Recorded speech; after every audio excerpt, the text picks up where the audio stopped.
Olá, meus amores, tudo bom? Vamos fazer a correção aqui então dessa atividade que foi passada para casa, tá bom? Com a leitura dos poemas a seguir. Nós temos aí o poema do Bicho, né, do Manuel Bandeira, que é um poema muito conhecido. Vi ontem um bicho na imundície do pátio, catando comida entre os detritos. Quando achava alguma coisa, não examinava nem cheirava, engolia com voracidade. O bicho não era um cão, não era um gato, não era um rato. O bicho, meu Deus, era um homem. Ao lado nós temos, né, um poema de Carlos Drummond que se chama Cidadezinha Qualquer. Casas entre bananeiras, mulheres entre laranjeiras, pomar, amor, cantar. Um homem vai devagar, um cachorro vai devagar, um burro vai devagar, devagar. As janelas olham. Eita vida besta, meu Deus. Bom, número 1 está dizendo assim no enunciado. Aprendemos desde cedo que um poema é um texto, certo? Que se estrutura em versos e estrofes. Pensar, porém, que para criar um poema basta transformar um amontoado de frases em versos pela disposição de seus versos em uma folha, né? É descartar o poder da linguagem poética. Portanto, o que torna um texto um poema é a sua linguagem poética, certo? Essa liberdade que o autor tem, né, de trabalhar, né, de usar as palavras a seu favor, né? Sua significação que extrapola também o sentido do dicionário, né? Atribui um sentido aí conotativo, né? Um sentido figurado. Bom, pensando nesse enunciado, nós podemos pensar na resposta da questão A, tá? Qual é a temática de cada um dos poemas? Então aí, né, o Bandeira começa com o título, né, falando do bicho, mas que bicho é esse, né? Ele faz uma comparação, na verdade, né, com o homem. O bicho, na verdade, né, ele ontem viu um bicho, aí ele vai de uma certa forma, né, narrando de forma que a gente pense mesmo que é um animal, né? E no final que ele revela que era um homem, né? E esse espanto, né, esse estranhamento, né, a característica também da lírica moderna, né, do Bandeira, essa questão de causar mesmo um desconforto em quem lê, né? A gente fica assim pensando, nossa, meu Deus, que absurdo, né? Que existem pessoas, né? Nessas condições tão precárias, né?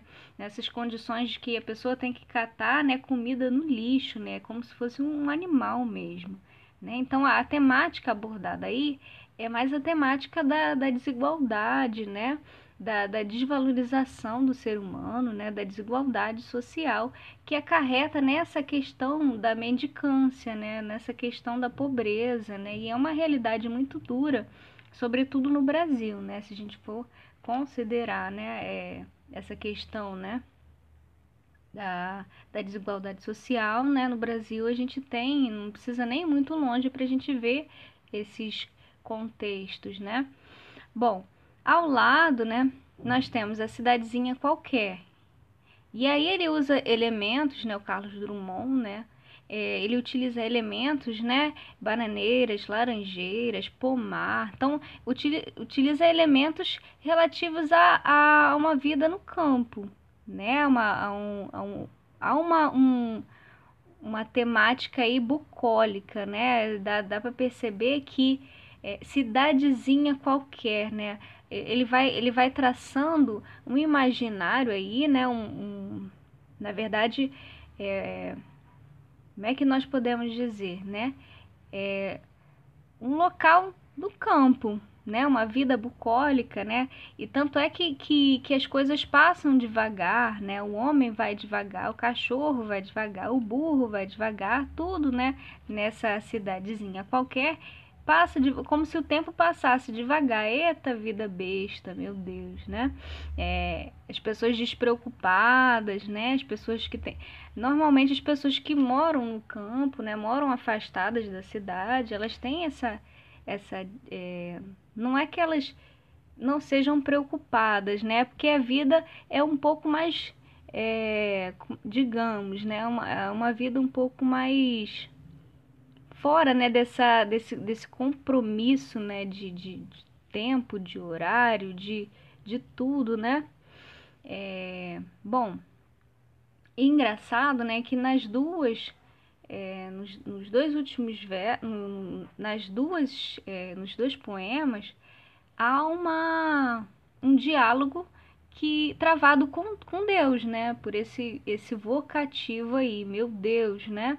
Eita vida besta, meu Deus. O bicho, meu Deus, era um homem. É como se fosse um diálogo até com o próprio Deus, né? Em sentidos aí que a gente pode atribuir como uma súplica, não sei, né? Poxa, meu Deus, por que aconteceu isso, né? Por que está acontecendo isso, né? Por que o homem é um bicho, né? Um bicho, meu Deus. O que o homem fez, né? Com outro homem, né? E ao passo que no poema de Carlos Drummond também tem essa questão, né? Esse diálogo travado com Deus. Eita, vida besta, meu Deus, né? Bom, então aí abordando as duas temáticas. B. Na poesia, sempre houve uma distinção entre campo e cidade, né? A gente vê, se vocês forem pesquisar aí, né, na origem, né, dos poemas pastoris, né, das poesias pastoris, né, nós temos aí na Grécia, né, os idílios de Teócrito, né, que falavam dessa questão do pastor, né, do pastor que tinha uma vida bem simples, né, bem tranquila, dava a ele tanto tempo livre que ele tinha tempo para cantar, né? Que tinha tempo para entoar versos e normalmente falava desses elementos naturais, tudo que ele via, né? E falava da vida do campo, né? Das coisas boas, né? Tanto é que tem elementos de natureza, né? Cita o pomar, né? As árvores, os animais e tudo mais. Ao passo que na cidade, né, a diferença, né, dessa questão da cidade, né, e aí depois a gente tem o Virgílio também, né, que é um autor latino, né, que também trabalha com essa questão tem até ele tem uma obra chamada Bucólicas, né, as bucólicas, tem as geórgicas também, então são poemas que tratam dessa vida no campo e dessa fuga da cidade, certo? Virgílio, por exemplo, esse autor latino, que aparece aí na época de Augustus, ele vai mesmo fugir de Roma, né? Ele vai enaltecer a vida no campo, né? Porque Roma era o lugar das orgias, né? Roma era o lugar das bebedeiras, né? De tudo aquilo que ele queria se afastar, né? Então ele enaltecia muito, né? Essa ideia do fugere urbem, né? Veio disso, né? Da fuga da cidade, né? Fugir da cidade. Bom, como esse espaço, campo e cidade é abordado nos dois poemas. Então aqui no poema do bicho, né? Dá pra gente perceber que ele fala, né? O Bandeira, na verdade esse aborda nessa questão da velocidade também do tempo, né? Porque ele tinha pressa, ele tinha voracidade, ele tinha pressa de comer, né? De se alimentar ali, né? De ingerir aquilo, né? Aquele lixo, né? E ao passo que no poema de Carlos Drummond você tem ao contrário, né? Essa questão do fato de ser devagar demais, né? Então essa questão do tempo aí, né, tá muito presente também, tá? 2. Os períodos compostos por coordenação estão muito presentes em poemas e canções, porque dão certa independência sintática aos versos, né? A gente sabe que os períodos compostos por coordenação, eles têm essa independência sintática, né? Bom, dê exemplos de letras de canção em que os versos são ligados por meio da conjunção coordenativa, né? Da conjunção coordenada. Então, aí ficaria a critério de vocês, né? E aí cada um de vocês poderia colocar, né, um exemplo de uma letra em que os versos seriam ligados por uma conjunção coordenada, certo? Então, aí ficaria a critério de vocês, tá bom? 3. As conjunções são mecanismos de coesão, certo? Elas servem, né, dão sequencialização ao texto, de forma, né, predicativa, vamos dizer assim, né? Elas dão sequência ao texto, fazem ligações, né, umas com as outras, relacionam os termos com os outros. Isto é, elas são responsáveis por ligar orações de forma que as partes do texto se interliguem, mantendo sentidos coerentes entre si. Faltou o entre si aí, né? Então, a coesão, né, ela é um mecanismo tão importante, né, no texto. Aliás,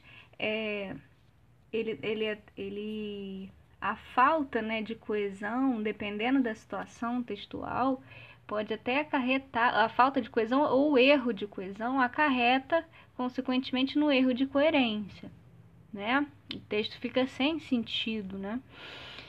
Bom, a superfície de um texto é repleta de conjunções com a finalidade de ligar orações dentro de um mesmo período, certo? Sendo assim, complete os espaços com as devidas conjunções de forma que faça sentido. Use as conjunções subordinadas e coordenadas, tá bom? Então, olha lá. Bom, aí, né, nós temos quando, porque, se, enquanto, né? E, no momento em que, contudo, como, ora, mesmo que, pois, ora, uma vez que, e assim que, e caso, perdão. Na letra A, né, bom, tá assim, passávamos pela orla da praia. Então, vocês poderiam colocar, né, no momento em que passávamos pela orla da praia, eu senti uma enorme vontade de cair naquele mar. Contudo, minha mãe nada sentia. Enquanto eu olhava para o mar, minha mãe olhava para o sol. Então, aí vocês podem corrigir, né, ver se vocês fizeram da forma que eu fiz, tá? Letra B. Pois, né, a situação da educação no Brasil é precária, pois os governantes investem mal o dinheiro. Isso é bem verdade, né? Não basta investir só em prédios, não basta investir só em prédios e deixar funcionários recebendo baixos salários. Mesmo que, aí vocês poderiam até tirar esse que, né? Mesmo que os professores estejam bem preparados, eles perdem a motivação, né? Porque não têm o trabalho reconhecido, certo? Letra C. Nós faremos as tarefas da matéria se aquele grupinho lá de trás também fizer. Letra D. Assim que vocês forem terminando, poderão sair, certo? Letra E. Não entendo esse teu noivo. Ora diz que quer casar, ora diz que não quer. Será que a gente tem algum exemplo aí, né? Bom, F. Fale baixo, pois seu pai está dormindo. Se ele acordar com teu barulho, vai ficar tão irritado que é capaz de bater como fez com teu irmão aquela vez. Então aí, gente, vamos parar por aí, né? Eu vou fazer um outro vídeo para a gente continuar essa correção, beleza?